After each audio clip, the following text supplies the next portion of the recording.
designing your rooms or bathrooms or living rooms, are you really confused about how to actually choose the colors? There's so many options, right? Whether you should choose neutral colors, whether you should use a lot of colors or no colors. It can get sometimes really confusing, right? Well, don't worry, because I'm going to be sharing with you two simple concepts that's really going to help you break down and understand how to actually choose your colors and actually understand which is your vibe for the entire space. So stay tuned till the end of the video, because I'm going to be sharing all my favorite secrets about it. Hi, I'm Tanvi Sixeria, the founder and CEO of Little Miss Designer, a luxury interior design firm. If you're here to find out about the tips, tricks and hacks and anything to do with interior design, then you're at the right place.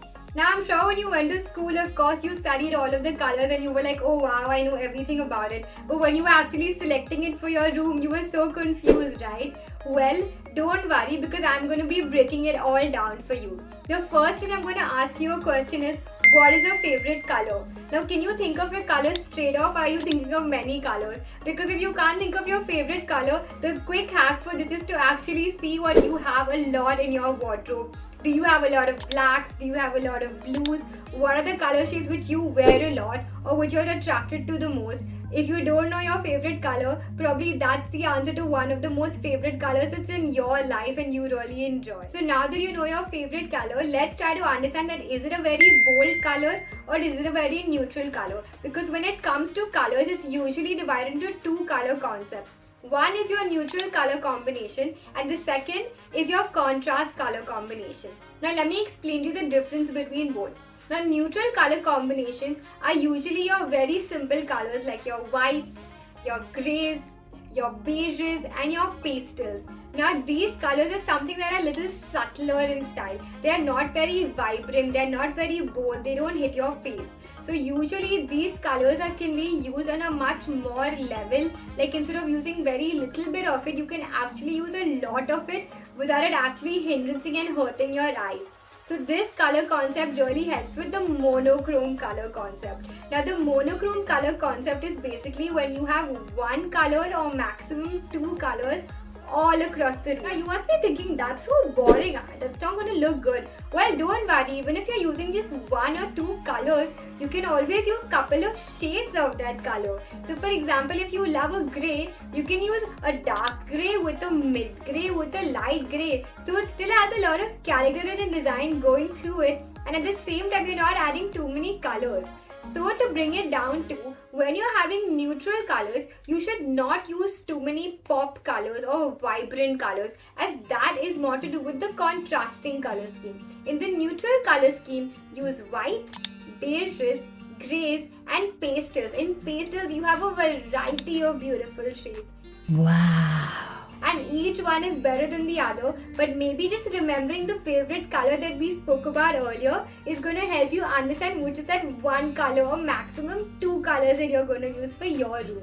So if you ask me, if I had to design my room, I would definitely go for a nice beige neutral color for the entire room. I would use 4 or 5 shades of this beige and maybe mix it up with a little bit of an off-white tinge so that it goes really well with the beige, but throughout go for a beige look because it looks really nice. And just in case if you're someone who wants a little bit of pop color, you can add it through your accessories like maybe a planter or maybe some loose cushions, which in case you get bored you can easily change. Now ideally when you're going for a monochrome color style, ensure that the darker portion is on your flooring because that's what you're going to see the least, and at the same time it can get really dirty. Whereas the walls which you walk around, that should be the lightest. And the furniture which you see, depending on the height and the style, you can make a mix of light and dark. And the false ceiling can again be something a little lighter because your lights are going to play a good role to actually make the bedroom or the living room or whichever room that you want much nicer. So the flooring should be the darkest, the wall should be a mix of dark and light colors, and the ceiling should be the lightest to get an overall nice monochrome and a very neutral color shade for your room. The second color concept is known as contrasting colors. Now this is very different from the neutral and the very monochromatic color concept that I spoke about. Now, contrasting colors is quite simple. If you're familiar with the color wheel, the two extreme ends of those colors are the contrasting colors. So let's say your contrasting color could be blue and red. Now obviously when I'm going to give you such bold colors, you're going to be like, oh my god, that's too much. I do not want to use it. No! So of course you have to be smart about it when you're choosing these colors. But I mean to say is they complement each other and contrast each other at the same time. So for example, if you're using a blue, you can use a nice beige to contrast it. Or let's say if you want to use a grey, you can use a pink to contrast it. So what happens is you're balancing out the two colors where one is a bit more prominent and the other is a bit subtle. So putting the two together, they look really nice.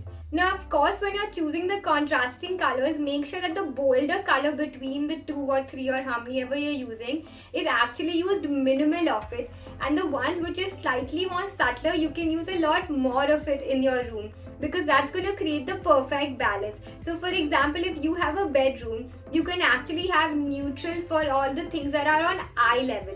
Now eye level is everything that you see at the length of at least height from the floor 5 feet, because anything that goes above it you don't see on a daily basis, and anything that goes below it also doesn't catches your eye very easily. So anything that is within the range of 2 feet to 6 feet, which is the perfect eye level, you should make the most least colored, or you would say at least lighter colored, unless you're specifically highlighting a specific area. So if you personally ask me, the perfect contrasting color combination for a room would be a blue and a beige. Now for the blue and beige, what I would do is I would actually have all the walls of whitish and beige color trends, and I would even have the furniture shades of beige, and maybe just add blue in terms of the bed sheets, the curtains, a few headboards, and just a few light and artifacts here and there. So overall the space looks really nice, and it's completely contrasting each other, and it's not overwhelming each other at the same time.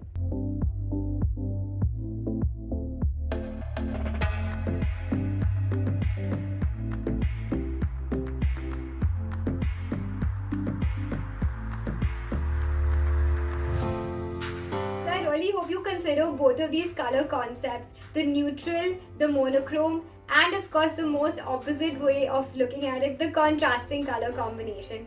And there's a small little other one, 60-30-10 rule, which I'm going to be talking about in a very few videos coming soon. So don't forget to like, share and subscribe, and of course hit that notification bell. If you have any questions regarding colors and any hints about what type of videos we should make about colors, then comment below, because I'm so excited to hear about it.